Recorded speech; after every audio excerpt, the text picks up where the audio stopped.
ំបច្ចុកទឹកប្រហុកខេត្តសៀមរាបជានំបច្ចុកមួយមុខដែលខ្ញុំចូលចិត្តខ្លាំងមែនតើហ្មងហើយថ្ងៃនេះនឹករសជាតិក៏មកធ្វើញ៉ាំម្ដងទៀតអញ្ចឹងហើយបងប្អូនណាដែលអត់ទាន់ចេះធ្វើទេហើយចង់ចេះធ្វើអាចមើលក្នុងវីដេអូនេះបានណាសម្រាប់រសជាតិរបស់គេហ្នឹងគឺធានាឲ្យថាមកឆ្ងាញ់ជាប់ចិត្តហ្មងញ៉ាំម្ដងហើយគឺដឹងតែចង់ញ៉ាំម្ដងទៀតហើយមុននឹងចាប់ផ្ដើមធ្វើដំបូងគេគឺខ្ញុំដាក់អាំងត្រីអណ្ដែងចោលសិនហើយចាំមកធ្វើគ្រឿងផ្សេងទៀតគ្រឿងដំបូងគេហ្នឹងគឺយើងមានជាប្រហុកយើងច្រាំវាឲ្យបានម៉ត់ល្អមកហើយបន្ទាប់មកហ្នឹងគឺមានជាស្ករត្នោតគ្រឿងបន្តទៀតគឺយើងមានជាខ្ទឹមសខ្ទឹមក្រហមហើយនិងម្ទេសចំពោះខ្ទឹមសខ្ទឹមក្រហមគឺត្រូវប្រើរាងច្រើនហើយយើងកាត់វាជាដុំតូចល្មមអញ្ចឹងមកដើម្បីយើងងាយស្រួលយកទៅលីងទៅគឺវាឆាប់ឡើងពណ៌កាឡាអញ្ចឹងណាហើយបន្ទាប់មកគឺមានជាម្ទេសម្លេហ្នឹងអាហ្នឹងគឺយើងដាក់វាយកពណ៌ហើយមួយទៀតគឺដើម្បីឲ្យទឹកប្រហុករបស់យើងហ្នឹងខាប់ល្អប៉ុន្តែបើសិនជាបងប្អូនអត់ចង់ដាក់ក៏អត់អីដែរណាហើយបើម្ទេសដៃនាងនេះវិញអាហ្នឹងយើងដាក់តិចច្រើនតាមចំណង់ចំណូលចិត្តហើយបន្ទាប់មកយើងមកដាក់ខ្ទះដើម្បីលីងគ្រឿងទាំង3 4មុខហ្នឹង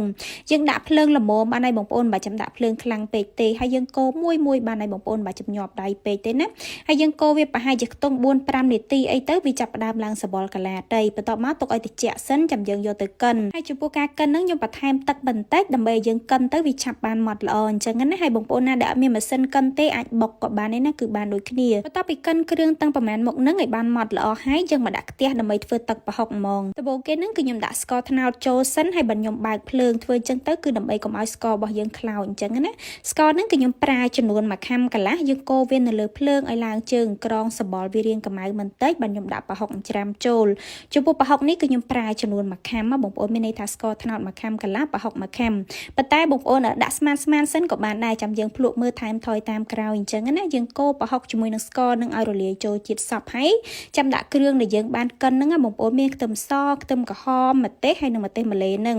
ដាក់ចូលហើយយើងបន្ថែមទឹកបន្តិចមកបងប្អូនប៉ុន្តែកុំដាក់ទឹកច្រើនពេកព្រោះអីទឹកប្រហុកទឹកកណារាវពេកគឺអត់សូវឆ្ងាញ់ទេណាហើយក្នុងហ្នឹងខ្ញុំបានបន្ថែមប៊ីចេងចំនួន2ស្លាបព្រាកាហ្វេដែរបន្ទាប់មកយើងដាក់វារំងាស់ចោលលើភ្លើងសិនណាបងប្អូនយើងរំងាស់ប្រហែលជា 5-6 នាទីចោលសិនទៅនិយាយទៅកុំអាលភ្លក់ភ្លាមណាបងប្អូនពេលដែលវាពុះភ្លាមហ្នឹងកុំតាន់ភ្លក់លើកដាក់ចុះយើងដាក់រំងាស់វាឲ្យរៀងខាប់បន្តិចមកបានរសជាតិរបស់វានឹងដិតឆ្ងាញ់ហើយបន្ទាប់មកបងប្អូនអាចភ្លក់មើលហើយថែមថយគ្រឿងបានណាបាទចំពោះខ្ញុំណាវារៀងស្ទើរប្រៃបន្តិចបងប្អូនអញ្ចឹងហើយខ្ញុំថែមទឹកត្រីបន្តិចចំពោះរសជាតិហ្នឹងគឺខ្ញុំយករៀងដិតណាបងប្អូនគឺរៀងប្រៃផ្អែមដិតប៉ុន្តែបើសិនជាបងប្អូនវិញយើងអាចថែមថយបានទេតាមចំណង់ចំណូលចិត្តបងប្អូនចូលចិត្តប៉ុណ្ណាយើងយកប៉ុណ្ណឹងមកបន្ទាប់ពីយើងភ្លក់មើលថែមថយគ្រឿងត្រូវរួចរាល់អស់ហើយយើងលើកវាដាក់ចុះយើងមកស្រុះបន្លែម្ដងចំពោះបន្លែវិញគឺយើងមានជាសណ្តែកគួរស្ពៃក្តោបផ្កាស្ពៃពោតបារាំងឬក៏តកួនអីនឹងយើងដាក់ដាំទឹកឲ្យពុះហើយថែមប្រេងឆាបន្តិចមកចាំដាក់បន្លែចូលហើយចំពោះការស្រស់វិញគឺយើងអត់ស្រស់យូរណាបងប្អូនយើងស្រស់តែមួយផ្លែតទេយើងទុកវាឆ្អិនមកល្មមបានហើយយើងស្រង់វាចេញមក